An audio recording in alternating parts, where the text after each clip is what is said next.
সুপ্রিয় ভিউয়ার্স, স্বাগত জানাচ্ছি নতুন আরেকটি ভিডিওতে। আজকের এই ভিডিওতে আমরা এসএসসি বিএমটি ফার্স্ট ইয়ার বা একাদশ শ্রেণীর অর্থনীতি এবং বাণিজ্যিক ভূগোলের অর্থনীতি অংশ থেকে আমরা আরও কিছু রচনামূলক প্রশ্ন এবং উত্তর নিয়ে আলোচনা করব আজকের এই ভিডিওতে। আর আপনারা যারা পুরাতন ক্লাসগুলো মিস করেছেন তারা এই ভিডিওর যে প্রথম কমেন্ট রয়েছে সেই প্রথম কমেন্টে থাকা লিঙ্কে ক্লিক করে আপনারা কিন্তু পুরাতন ক্লাসগুলো দেখে আসতে পারেন। আর আপনারা যারা এই তিনটি বিষয়ের উত্তর সহ সুপার সাজেশনের পিডিএফ ফাইল পেতে চান তারা তাদের জন্য 150 টাকা, আর যারা শুধুমাত্র অর্থনীতি ও বাণিজ্যিক ভূগোল উত্তর সহ সুপার সাজেশনের পিডিএফ ফাইল নেবেন তাদের জন্য 70 টাকা। তো আপনাদের প্রয়োজন অনুসারে সুপার সাজেশনের পিডিএফ ফাইলগুলো পেতে স্ক্রিনে দেখানো যে হোয়াটসঅ্যাপ নাম্বারটি রয়েছে সেই হোয়াটসঅ্যাপ নম্বরে মেসেজ দিয়ে আপনারা কিন্তু সুপার সাজেশনের পিডিএফ ফাইলগুলো সংগ্রহ করতে পারেন উত্তর সহ। তো আজকের এই ভিডিওতে আমরা অর্থনীতি এবং বাণিজ্যিক ভূগোলের যে 4 নম্বর প্রশ্নটি রয়েছে সেটি দেখব। অধ্যাপক মার্শাল প্রদত্ত অর্থনীতি সংখ্যাটি বৈশিষ্ট্য সহ আলোচনা করো। অর্থনীতিতে অন্যতম ব্যক্তিত্ব হচ্ছেন আলফ্রেড মার্শাল। তিনি ক্যামব্রিজ বিশ্ববিদ্যালয়ে পলিটিক্যাল ইকোনমির অধ্যাপক ছিলেন। লন্ডনে তার জন্ম।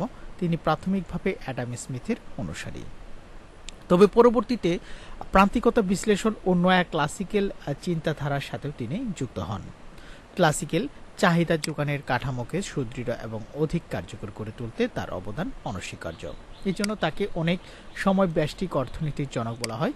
1890 সালে প্রকাশিত তার প্রিন্সিপাল অফ ইকোনমিক্স গ্রন্থে তিনি অর্থনীতির সংজ্ঞা দিতে গিয়ে বলেন, অর্থনীতি এমন একটি বিষয় যা মানুষের দৈনন্দিন জীবনে কার্যাবলী নিয়ে আলোচনা করে। মানুষের দৈনন্দিন জীবনে কার্যাবলীর মূল উদ্দেশ্য হচ্ছে বস্তুগত কল্যাণ অর্জন তথা মানবীয় কল্যাণ সাধন। তাই মার্শালের সংজ্ঞাকে অর্থনৈতিক কল্যাণ ভিত্তিক সংজ্ঞা বলা হয়। নিচে অধ্যাপক মার্শালের সংজ্ঞাটি বিশ্লেষণ করে বৈশিষ্ট্য সহ আলোচনা করা হলো। প্রথম হচ্ছে মানব সংশ্লিষ্ট পর্যালোচনা। অর্থনীতি মানুষকে নিয়ে পর্যালোচনা করে, তা উদ্ভিদ বা জীবজন্তু নিয়ে পর্যালোচনা করে না। সাধারণ মানুষ নিয়ে পর্যালোচনা। অর্থনীতি মানুষের জীবনে অর্থনীতির দিকগুলো নিয়ে কেবল পর্যালোচনা করে। বিকাশ সমান কল্যাণ। অর্থনীতি মানবীয় কল্যাণ নিয়ে পর্যালোচনা করে, তাই মার্শালের সংজ্ঞাকে কল্যাণ ভিত্তিক সংজ্ঞা বলা হয়। বিজ্ঞান এবং কলার সমন্বয়। অর্থনীতির বিজ্ঞান ভিত্তিক সুশৃঙ্খল পর্যালোচনা এবং মানবীয় কল্যাণ সংক্রান্ত নীতিবাচক বিষয় যেখানে স্থান পায়, কাজেই বিজ্ঞান ও কলা এই দুয়ের সমন্বয়ে অর্থনীতি পরিচালিত হয়। মুদ্রা ব্যবহারের স্বীকৃতি। বিনিময় প্রসঙ্গে অর্থের ব্যবহার ও তার মাধ্যমে কল্যাণ অর্জন প্রচেষ্টা এ সংজ্ঞায় স্বীকৃতি পায়।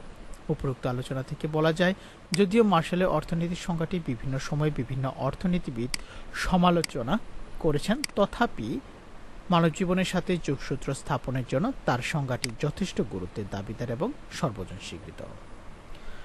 এখন আমরা দেখব 5 নম্বর প্রশ্নটি। অধ্যাপক এল রবিন্সের প্রদত্ত অর্থনীতির সংজ্ঞাটি বৈশিষ্ট্য সহ আলোচনা করো। অধ্যাপক এল রবিন্স প্রদত্ত অর্থনীতির সংজ্ঞা। ক্যামব্রিজ বিশ্ববিদ্যালয়ের প্রখ্যাত অর্থনীতিবিদ অধ্যাপক এল রবিন্স 1931 সালে প্রকাশিত তার nature and significance of economic science গ্রন্থে অর্থনীতির সংজ্ঞা দিতে গিয়ে বলেন, অর্থনীতি এমন একটি বিজ্ঞান যা অপ্রচুর দ্রব্যের সাথে উদ্দেশ্যের সমন্বয় সাধনের প্রচেষ্টায় অর্থনীতি।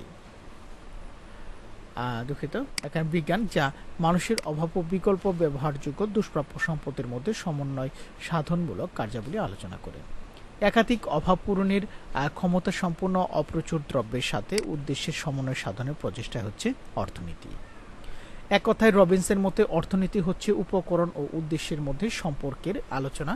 রবিন্সের উপরোক্ত সংজ্ঞাটি বিশ্লেষণ করলে কতগুলো বৈশিষ্ট্য লক্ষ্য করা যায়।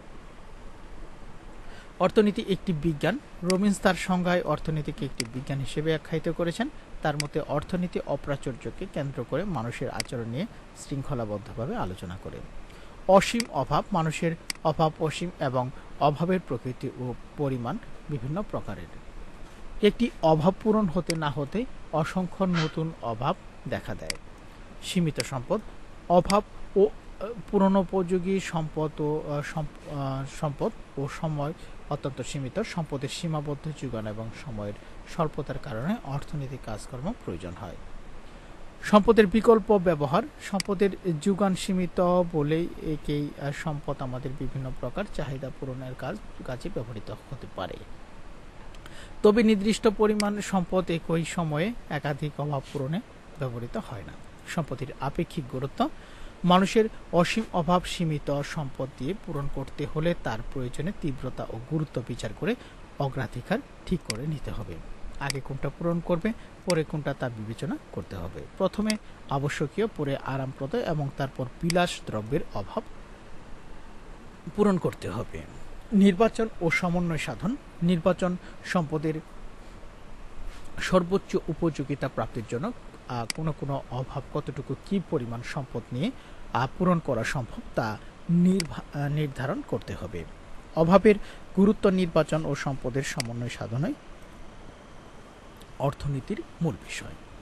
ব্যয় সংকোচন: আমাদের অপ্রতুল সম্পদ দিয়ে অসীম অভাব মেটানোর জন্য ব্যয় সংকোচন বা অপচয় রোধ করার প্রচেষ্টা চালাতে হবে। তো সুপ্রিয় ভিউয়ার্স, এখানে আমাদের কিন্তু 38 পৃষ্ঠার সাজেশন রয়েছে। তো এই 38 পৃষ্ঠার সাজেশনটি পেয়ে যাচ্ছেন মাত্র 70 টাকায়। আর যারা এই 3টি বিষয়ের সাজেশন নেবেন তাদের জন্য মাত্র 150 টাকা। তা আপনাদের প্রয়োজন অনুসারে সুপার সাজেশনগুলো নিতে স্ক্রিনে দেখানো হোয়াটসঅ্যাপ নম্বরে কিন্তু আপনারা মেসেজ করতে পারেন। এখন আমরা দেখব এল রবিন্সের সংজ্ঞাটির সমালোচনা।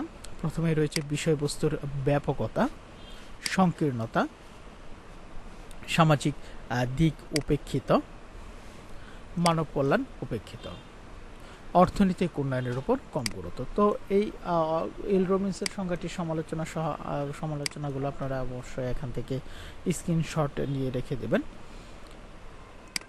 তো আমরা আজকে আরেকটি প্রশ্ন পড়ব, বাংলাদেশের অর্থনীতির বৈশিষ্ট্য সমূহ আলোচনা করো। তো বাংলাদেশের একটি উন্নয়নশীল দেশ, সুতরাং উন্নয়নশীল অর্থনীতির সকল বৈশিষ্ট্যই বাংলাদেশের ক্ষেত্রে কম বেশি দেখতে পাওয়া যায়। নিম্নে বাংলাদেশের অর্থনীতির মূল বৈশিষ্ট্য সমূহ আলোচনা করা হলো।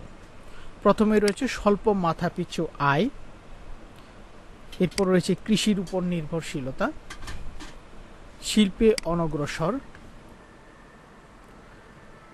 প্রাকৃতিক সম্পদের অপূর্ণ ব্যবহার, অনুন্নত আর্থসামাজিক কাঠামো। তো বাংলাদেশের অর্থনীতি বৈশিষ্ট্যগুলো আপনারা অবশ্যই এখান থেকে একটু দেখে নেবেন। এখন আমরা আরেকটি প্রশ্ন আজকে আলোচনা করে দেব, অভাব কাকে বলে? অভাবের বৈশিষ্ট্য সমূহ আলোচনা করা। অত্যন্ত গুরুত্বপূর্ণ এবং কমন উপযোগী একটি প্রশ্ন। অভাব হলো কোনো বস্তু বা সেবা পাবার ইচ্ছা বা আকাঙ্ক্ষা। সাধারণ অর্থে অভাব বলতে আর্থিক অনটনকেই বোঝায়, কিন্তু অর্থনীতিতে অভাব শব্দটি বিশেষ অর্থে ব্যবহৃত হয়। অর্থনীতিতে কোনো কিছু পাওয়া বা কোনো দ্রব্য বা সেবা পাওয়ার আকাঙ্ক্ষাকে অভাব বলে। অভাবের সংজ্ঞা দিতে গিয়ে অধ্যাপক হ্যানসন বলেন, কেবলমাত্র ওইসব অভাবের অর্থনৈতিক গুরুত্ব রয়েছে যেগুলো পূরণের জন্য প্রয়োজনীয় ক্রয় ক্ষমতা বিদ্যমান। অভাবের কোনো শেষ নেই। একটি অভাব পূরণের সাথে সাথে মানুষ অসংখ্য নতুন অভাবের সম্মুখীন হয়। জন্ম থেকে মৃত্যু পর্যন্ত মানুষের অভাবের চক্রে আবর্তিত হয় এবং অভাবের কোনো সীমারেখা টানতে পারে না। এটি অসীম অভাব। সৃষ্টির আদিকাল থেকেই এখন পর্যন্ত অভাবের প্রয়োজনীয়তা থেকে আসছে। নিচে অভাবের যে বৈশিষ্ট্যগুলো, অভাব অসীম, অভাব পূরণ, বিশেষ অভাব পূরণীয়, অভাব একে অপরের পরিপূরক, অভাব প্রতিযোগিতামূলক, অভাব বিকল্প, অভাব বাছাইযোগ্য, অভাব অনুকরণীয়।